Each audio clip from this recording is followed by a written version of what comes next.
वैराग्य की पृष्ठभूमि और विषय वस्तु। मुंशी प्रेमचंद का साहित्य भारतीय समाज के विभिन्न पहलुओं को छूता है। उनकी कहानियों में सामाजिक, मानसिक और भौतिक परिवर्तनों का बारीकी से चित्रण किया गया है। वैराग्य भी प्रेमचंद की उन कहानियों में से एक है जो व्यक्ति की आंतरिक यात्रा, मानसिक संतुलन और भौतिक इच्छाओं से मुक्ति की ओर प्रवृत्त करती है। इस कहानी के माध्यम से प्रेमचंद ने एक सामान्य व्यक्ति के जीवन के संकल्प, मोह, वासना और संतुलन की ओर उसकी यात्रा को दर्शाया है। कहानी का केंद्रीय विषय है वैराग्य, जो स्वयं को भौतिक और सांसारिक सुखों से दूर रखकर आत्मज्ञान की ओर बढ़ने की प्रक्रिया है। इसमें एक व्यक्ति की आत्मखोज और आत्ममुक्ति की प्रक्रिया को दिखाया गया है। इस वैराग्य का क्या अर्थ है? यह केवल सांसारिक चीजों से दूर जाना ही नहीं है, बल्कि यह आत्मा की शुद्धता और अंधकार, मोह और वासनाओं से मुक्ति पाने की प्रक्रिया है। कहानी का सार। कहानी का मुख्य पात्र राजू है, जो एक सामान्य युवक है। वह अपनी नौकरी और जीवन की समस्याओं में उलझा हुआ है। एक दिन उसे यह एहसास होता है कि उसके पास जो कुछ भी है, वह उसकी वास्तविक संतुष्टि नहीं दे सकता। उसकी आत्मा में एक गहरी बेचैनी और असंतोष है, जो उसे अपनी आत्मखोज की ओर प्रेरित करता है। राजू एक साधारण परिवार से आता है और उसकी कोई विशेष महत्वाकांक्षाएं नहीं थी।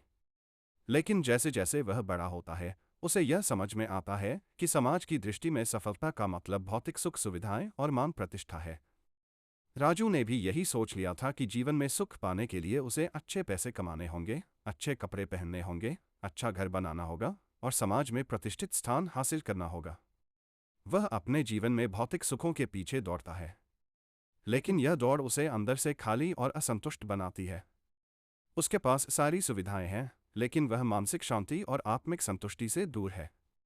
उसकी सोच में बदलाव तब आता है जब वह एक बुढ़िया संत से मिलता है, जो उसे जीवन के वास्तविक उद्देश्य की ओर मार्गदर्शन करता है। आत्ममंथन और वैराग्य की ओर कदम। कहानी में राजू की यात्रा आत्ममंथन की यात्रा बन जाती है।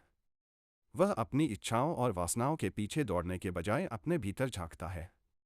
एक दिन वह इस निष्कर्ष पर पहुंचता है कि सच्चा सुख केवल बाहरी चीजों से नहीं, बल्कि आत्मा की शांति से ही पाया जा सकता है। इस निर्णय के बाद वह वैराग्य की ओर बढ़ने का संकल्प लेता है। राजू के जीवन में यह मोड़ बहुत महत्वपूर्ण है। यहाँ पर प्रेमचंद ने यह दिखाया है कि कैसे एक व्यक्ति बाहरी आडंबरों से मुक्त होकर अपनी आत्मा की ओर मुड़ता है। यह आत्मा की शुद्धता की यात्रा है, जिसमें व्यक्ति को अपने जीवन के वास्तविक उद्देश्य का एहसास होता है। राजू इस यात्रा में अपने परिवार, समाज और भौतिक सुखों को छोड़ देता है, क्योंकि वह अब जान चुका है कि यही चीजें उसे असली सुख नहीं दे सकती। मोह और माया से मुक्ति। कहानी में प्रेमचंद ने समाज की आलोचना भी की है।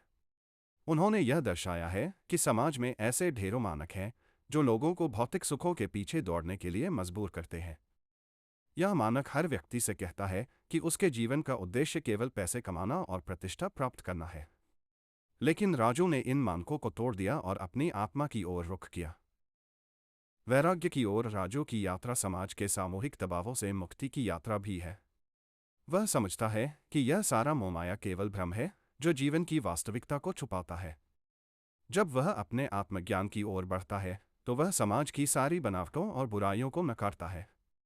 उसे अब यह एहसास होता है कि बाहरी चीजों में कोई स्थायिता नहीं है। यही मोह और माया है, जिनसे मुक्त होकर ही वह सच्चे सुख को पा सकता है। संघर्ष और आत्मज्ञान। कहानी में राजू का संघर्ष केवल बाहरी नहीं है, बल्कि यह आंतरिक भी है। उसे अपने भीतर की इच्छाओं और वासनाओं से जूझना होता है। यह संघर्ष उस हर व्यक्ति के लिए है जो आत्मज्ञान की ओर बढ़ना चाहता है। हमें अपनी इच्छाओं और वासनाओं के वशीभूत न होकर आत्मा की ओर ध्यान लगाना होता है।